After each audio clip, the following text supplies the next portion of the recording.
Okay, so what was going on, Dad?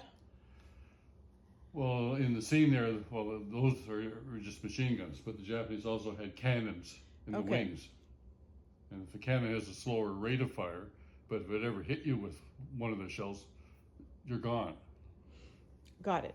Whereas Americans used... Machine guns, which means you had to hit the enemy many times to do enough damage to destroy the airplane, or unless you locked in and maybe killed the pilot or something like that. Right.